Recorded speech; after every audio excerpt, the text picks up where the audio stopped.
사화 간략하게 정리하고 붕당 정치 흐름 볼게요. 15세기에는 관학파가 집권을 했죠. 그리고 16세기에 살인파가 정계에 진출을 하니까 훈구파들이 살인파를 엄청 탄압을 합니다.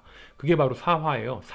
살인들이 화를 입은 게 사화다. 이렇게 생각하시면 되고, 첫 번째가 무오사화예요. 연산군 때 있었고, 무오사화 하면은 무오가 무지 오래된 사화, 무지 오래전 일을 꼬투리 잡은 사화예요. 그래서 무오사화 하면은 무지 오래전 일을 꼬투리 삼은 사화, 이렇게 생각하셔서 그 오래전 일이 뭐냐? 이 무오사의 원인이 김종직의 조의제문이거든요. 그러니까 김종직이 조의제문이라는 의제에게 조의를 표하는 글을 썼어요. 그리고 난 다음에 죽었어요, 김종직이. 그래서 옛날에 쓴 글인데 그 한참 뒤에 이 김종직의 조의제문이 이게 문제다 이러면서 살인들을 날려버린 거예요. 그래서 무오사화 하면은 무지 오래전 일, 김종직이 조의제문을 쓰고 죽었는데 그 옛날 일을 문제 삼아서 살인을 날린 게 바로 무오사화다. 이렇게 생각을 하시면 되고, 조의제문에서 의제가 누구냐? 기원전, 아주 옛날이죠. 기원전에 중국 진나라 때 항우에게 죽음을 당한 왕이에요.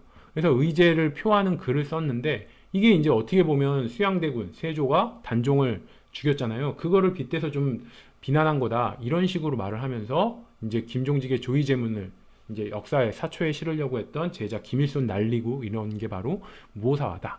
그리고 무오사화가 첫 번째 사화예요. 그래서 이건 또 이렇게 의미를 부여하면 될 것 같아요. 무오사화를 무지 오래된 사화 중에서 무지 오래됐어요. 제일 오래됐다는 얘기는 가장 먼저 일어났다는 얘기죠. 지금 시점에서 보면 제일 오래된 게 가장 먼저 일어난 거니까.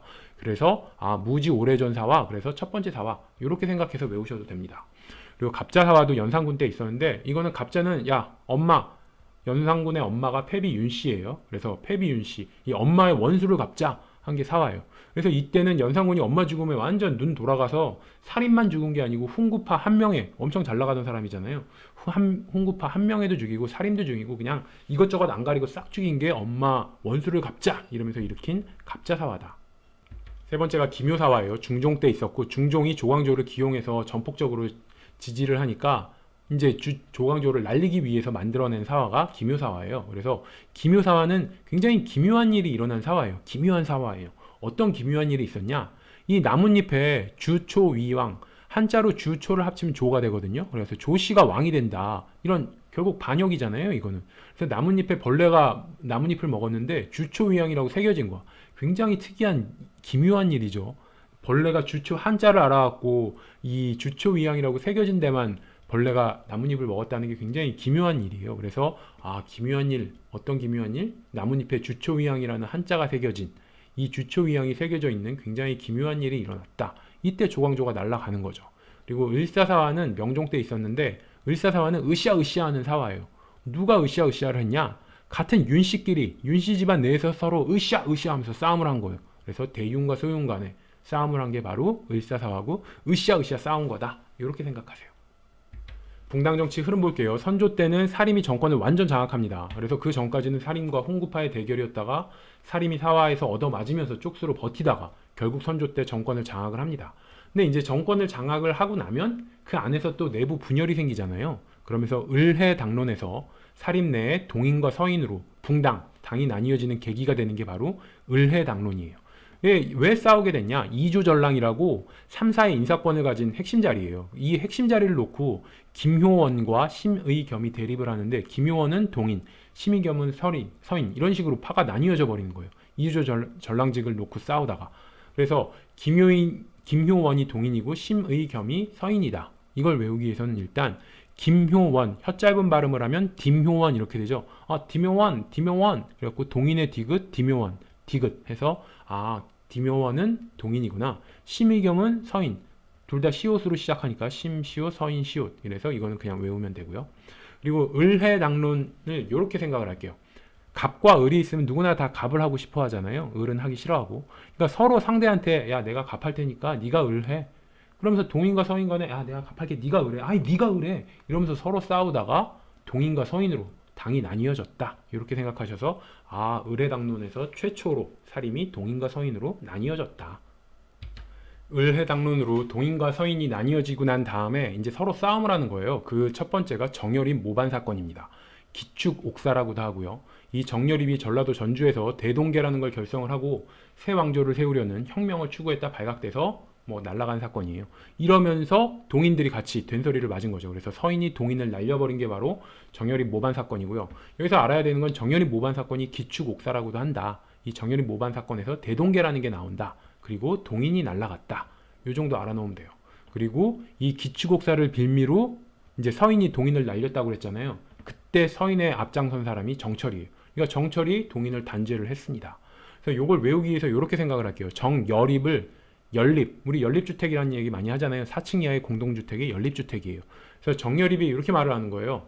야, 우리 연립해서 대동단결해서 긴축하자. 그러니까 대동계를 결성하고 사람들한테 이렇게 말을 하는 거예요. 야, 우리 연립해서 대동단결, 힘을 합친다는 얘기죠. 대동단결은.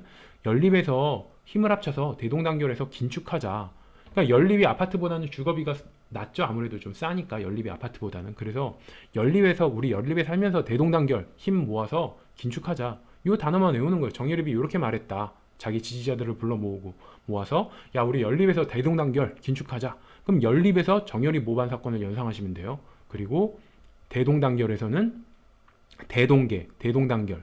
여기 앞에 대동을 보고 아, 정열입이 대동계라는 걸 결성을 했구나. 그리고 이 대동계에서 대동계는 동인이구나. 이런 식으로 대동계니까 동인들 주축. 그랬다 이 동인이 날아간 게 바로 정열입 모반 사건이죠. 그리고 연립에서 대동단결해서 긴축하자. 긴축에서는 기축옥사를 연상하시면 돼요. 그래갖고 기축옥사라고 나오면 이게 아, 정열입 모반 사건인지 뭔지 막 헷갈리니까 기축옥사가 정열입 모반 사건이라는 걸 외우기 위해서 연립에서 대동단결 긴축하자. 긴축에서 기축옥사, 연립에서 정열입 이런 식으로 외우시면 됩니다. 정열입 모반 사건에 이어서 정철의 건저위 사건이라는 게 있어요. 정열입 모반 사건에서 동인이 날아갔죠. 이 정철의 건저위 사건에서는 서인이 날아갑니다.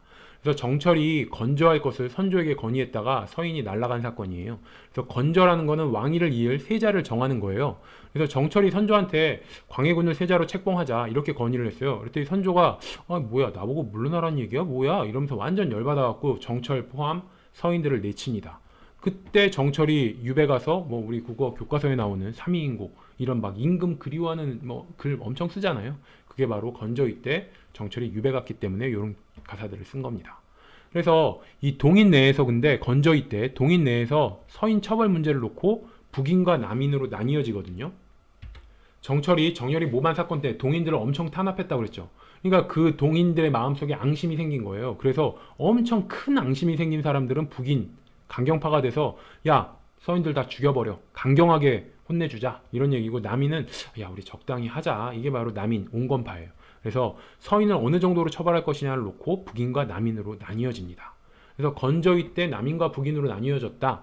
이걸 외우기 위해서 뭐 남북 건저 그래서 남한과 북한을 건져내라 구해라 아 제발 남과 북을 같이 구해라 이렇게 생각을 하셔서 아 건저위 때 남인과 북인으로 나뉘어졌지 이렇게 외우셔도 되고 그리고 1년의 과정을 보면 정열입 모반 사건 때 정철이 동인을 아작내죠. 그러니까 동인이 앙심을 품고 그 다음에 건저위 때 이제 동인이 정철이 날아가니까 동인이 복수를 하는 거잖아요. 그래서 정열입 모반 사건과 건저위는 같은 연장선상에 있어요. 그래서 남인과 북인의 분열을 정열입 모반 사건 때문이라고 말을 해도 별 문제는 없습니다.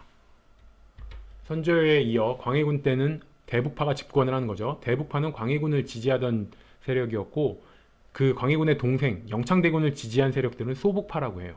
그래서 광해군 때 대북파가 집권을 하고 그 다음에 인조 때 인조반정이 일어나죠. 이게 뭐예요? 광해군을 몰아내고 이제 일으킨 게 인조반정이고 이 인조반정의 주체가 서인이었어요. 그러면서 당연히 광해군 날아갔으니까 대북은 몰락하는 거고 서인이 주체가 됐으니까 서인이 집권을 하는 거예요. 인조 때부터. 그러면서 남인도 같이 참여하는 그래서 이걸 붕당이라는 거예요. 붕당이 공존한다고 말을 하는데 그러니까 집권 세력이 있고 다른 상대당도 같이 정치에 참여를 하는 그래서 이 붕당 정치가 현종 때까지는 계속 공존을 하게 됩니다. 그랬다 숙종 때 경신황국, 경신황국은 뭐예요? 일당 전제화라고 그래서 싹 날리는 거예요. 만약에 서인이 집권하면 남인은 정권에 참여 못해 그냥 싹 다 날아가야 되는 거예요. 이런 게 바로 경신황국 때부터는 일당 전제화가 시작된다. 인조에 이어 효종 때도 서인이 집권을 해요. 그리고 이 효종과 서인은 둘 다 북벌을 원하거든요. 그래서 북벌을 주도하는데 약간 미묘한 차이가 있어요. 효종은 진짜 북벌을 원했어요. 효종은 어렸을 때 청나라에 인질로 잡혀가고 막 그랬잖아요. 그래서 진짜 북벌, 북쪽 청나라를 치려고 했고 서인은 단지 정권 유지를 위해서 북벌하는 척만 했을 뿐이에요. 그래서 기해독대라는 게 있는데 이 효종과 송시열이 사관도 없이 원래 사관이 참석해서 역사의 기록으로 남겨야 되는데 사관도 물리치고 그 다음에 효종과 송시열이 단독으로 면담한 거예요. 여기서 효종이 북벌을 위해서 서인한테 협조해달랄 걸 부탁을 한 거예요. 그러니까 송시열 입장은 어떠냐? 서인은 당시 이미 정권을 장악하고 있던 상황이었어요. 근데 혹시라도 북벌했다 치면 서인은 끝장나는 거잖아요. 그러니까 서인은 표면적으로는 북벌을 내세웠는데 실제로 하고 싶은 마음은 없었어요. 근데 효종이 이제 나 진짜 북벌하려고 그러니까 너희 서인들이 좀 도와다오 이런 말을 한 거예요. 근데 이 기해독대 2달 뒤에 갑자기 효종이 죽습니다. 그래서 이거에 대해서는 실질적으로 북벌을 좀 꺼려했던 서인들이 효종을 죽인 거 아니냐 이런 의심도 있습니다. 그래서 이 기해독대는 효종 때 있었고 송시열과 효종이 만나서 북벌에 대해서 논의한 거지. 그래서 기해독대 앞에 신자를 붙여서 신기해독대, 참 신기한 독대다. 뭐가 신기하냐? 당시 청나라가 전 세계를 주름잡고 있던 상황이었어요. 근데 효종은 아직도 더 잘 나가는 청나라를 치자 이 북벌의 꿈을 못 버린 거예요. 그러니까 이런 효종을 보고 기해독대에서 그런 말을 하니까 송시열이 깜짝 놀란 거죠. 효종 참 신기해. 아직까지 북벌을 원하다니. 효종 참 신기해. 그래서 신기해 독대더라. 자, 현종 때는 예송에 대해서만 알고 있으면 돼요. 예송의 왕이죠, 현종이. 그래서 기해예송과 갑인예송이 있는데 예송은 뭐 때문에 일어나냐? 조대비가 현종의 할머니예요. 할머니가 상복을 얼마 동안 입으면 되냐? 이걸 가지고 싸운 게 기해예송과 갑인예송이에요. 근데 두 번의 상복을 입을 일이 있었는데 첫 번째는 그러니까 현종의 아버지 효종이 죽었을 때 할머니가 상복을 얼마나 입어야 되냐? 두 번째는 효종의 엄마 그러니까 효종의 와이프죠. 현종의 엄마 효종의 와이프. 그래서 이 효종 비가 죽었을 때 할머니 조대비가 얼마 동안 상복을 입어야 되냐? 여기서 조대비는 현종의 할머니인데 실제 효종과 효종비가 실제 아들과 며느리는 아니었어요. 그러니까 조대비가 실은 이제 촌수로 따지면은 할머니니까 아들이잖아요. 이 조대비의 아들이 효종인데 의붓 아들이에요. 그러니까 인조가 할아버지 인조가 엄청 젊은 와이프를 얻어서 그 아들인 효종보다 더 어린 와이프를 얻은 게 바로 조대비였습니다. 그래서 이 첫 번째 기해예송은 효종 아들 이 효종이 상에 대해서 할머니 조대비가 상복을 얼마 동안 입어야 되냐 이제 요것 때문에 일어났는데 예송 이 논쟁이 벌어진 이유는 효종이 차남이라서 그래요. 효종이 차남이었거든요. 그래서 서인 주장은 이러는 거예요. 서인은 신권 강화를 주장하거든요. 그러니까 야 효종은 차남이니까 사대부와 같은 예를 취하면 된다. 사대부가 보통 죽으면 1년 상복 입으니까 왕도 똑같이 1년 왕이 죽었을 때도 1년 입으면 된다. 그래서 조대비가 1년만 상복을 입자 얘기고 남인 주장은 왕권 강화를 주장해요. 야 차남이라고 그래도 왕인데 사대부와는 좀 다른 예를 취해야 된다. 그래서 왕사 부동내 왕과 사대부는 부동 같지 않은 예를 취해야 된다. 서인은 왕사 동내 왕과 사대부는 같은 예를 취해야 된다. 그래서 남인은 3년 서인은 1년을 주장합니다. 결론은 서인 1년설이 채택이 돼요. 왜 그렇게 됐냐? 효종이 죽었을 때 조대비가 얼마나 상복을 입느냐잖아요. 효종이 사망했다는 얘기는 현종이 막 왕이 된 직후란 얘기예요. 그러니까 막 왕이 됐을 때니까 굉장히 어리버리해. 그러니까 당시 집권 세력인 서인에게 끌려갈 수밖에 없어요. 그러니까 서인이 원하는 대로 1년 그래 알았어 왕 되자마자 힘이 없으니까 그래서 서인에게 끌려갔습니다. 그리고 두 번째 예송이 벌어지는데 그게 바로 갑인 예송이에요. 이때는 남인이 집권을 하게 돼요. 그래서 이번에는 엄마 효종비 엄마가 죽었을 때 할머니 조대비가 상복을 얼마 동안 입어야 되냐? 여기에 대해서 서인은 9개월이에요. 남인은 1년을 주장했고. 그러니까 서인은 왕의 와이프가 아니야. 그러니까 선왕의 와이프가 죽은 건데 9개월 입으면 되지. 서인은 항상 기간이 짧아요. 근데 남인은 1년은 입어야 된다. 그러면서 상복에 대한 논쟁에서 서인은 항상 주장 기간이 짧아요. 왜? 왕사 동네 왕이나 사대부나 같은 예를 취하면 된다. 그래서 좀 기간이 항상 짧습니다. 그래서 예송 논쟁에서 서인은 항상 짧은 기간을 주장을 했어요. 그래서 효종이 죽었을 땐 1년과 3년 중에서 1년만 입자. 그리고 효종 와이프가 죽었을 때는 9년과 1년 중에 9개월만 입자. 이런 식으로 주장을 했는데 결론은 항상 1년에서 결정이 돼요. 그래서 두 번째 갑인예송에서는 이번에는 현종이 서인 주장을 묵살을 한 거예요. 그러니까 이 갑인예송은 현종이 좀 왕을 하고 난 다음에 노련해진 다음이잖아요. 그러니까 집권 세력이 서인이라고 그래도 아니야 이거는 오래 입어야 돼. 그러면서 남인 주장을 남인의 손을 들어줍니다. 그래서 갑인예송에선 남인이 집권을 하고 남인이 주장했던 1년설이 채택이 되더라. 그래서 예송은 두 개가 있어요. 기해예송과 갑인예송. 이 중에서 첫 번째 예송이 뭐냐? 기해예송이에요. 그래서 앞에 신자를 붙일게요. 아까 전에 기해독대도 신자를 붙였죠. 신기한 예송이다. 왜 신기하냐? 예송이 첫 번째니까 신기한 거예요. 두 번째면 예송이라는 걸 겪었기 때문에 안 신기하겠죠? 근데 신기하다는 얘기는 첫 번째란 얘기예요. 그래서 기해예송이 신기의 예송을 연상하셔서 첫 번째 예송이다. 그리고 예송도 그렇고 황국도 그렇고 첫 번째 싸움에서는 항상 서인이 이깁니다. 첫 번째 황국이 경신황국이었거든요. 경신황국도 서인이 이기고 첫 번째 예송인 기해예송도 서인이 이겨요. 숙종 볼게요. 경신황국이 있었죠. 숙종 때. 그래서 배경은 앞선 현종 때 갑인예송에서 남인이 주도권을 잡고 있었죠. 그랬다가 숙종이 왕이 되니까 경신황국에서 다시 서인으로 집권을 넘겨준 거예요. 그래서 이게 붕당 정치라는 건 왕이 한 번은 서인, 한 번은 남인 이런 식으로 권력을 번갈아 가면서 주면서 결국은 왕권을 강화하려고 했다. 이렇게 생각하시면 돼요. 그래서 이 갑인예송 때는 남인이 집권을 했는데 왕이 바뀌고 숙종 때는 다시 경신왕국에서는 서인이 집권을 하게 되더라.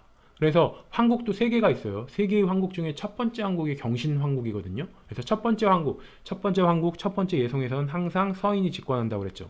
그래서 경신왕국이 첫 번째 황국이다. 이걸 외우기 위해서 경신을 놀랄 경우에 새로울 신 이렇게 생각할게요. 그래서 놀랍고 새로워. 첫 번째니까 놀랍고 새롭겠죠. 황국이 두 번째, 세 번째 되면 놀랍고 새롭지는 않겠죠.